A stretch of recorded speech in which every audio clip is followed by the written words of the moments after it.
వీటిని అయితే మా ట్రైబల్ ఏరియాలో ఊడికి పళ్ళు అనేసి అంటామన్నమాట. ఈ వేసవి కాలం ఎండింగ్లో అయితే ఈ పళ్ళు ఎక్కువగా కాస్తాయి అన్నమాట.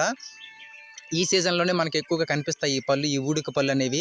మేము చిన్నప్పుడు అయితే ఈ పళ్ళని చాలా ఇష్టంగా తినేవాళ్ళం. ఇప్పుడైతే అంతగా తినట్లేదు, కానీ సాయంత్రం అయితే స్కూల్ ఇడిచిపెట్టిన వెంటనే వచ్చేసి ఈ పళ్ళని వేరుకొని మంచిగా ఇష్టంగా తినేవాళ్ళం. పళ్ళుని చూసిన తర్వాత ఆ యొక్క చిన్ననాటి రోజులు మళ్ళీ గుర్తుకొచ్చాయి. పళ్ళుని మీకు చూపించాలని ఈ వీడియో చేస్తున్నాను. చూడండి ఒకసారి దీని లోపల ఏ విధంగా ఉంటుందో చూపిస్తాను మీకు.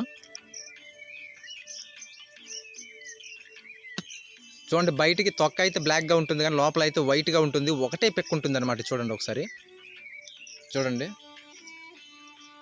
ఒకటే పెక్కు ఉంటుంది.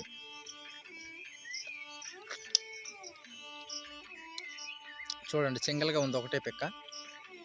ఇటువంటి మా గిరిజన వీడియోస్పై మీకు ఇంట్రెస్ట్ ఉంటే మన ఎస్టీ ట్రైబల్ కల్చర్ అనే యూట్యూబ్ ఛానల్ని సబ్స్క్రైబ్ చేసుకొని మీ వంతు సహకారాన్ని అందిస్తారని ఆశిస్తున్నాను. Thank you for watching. Bye.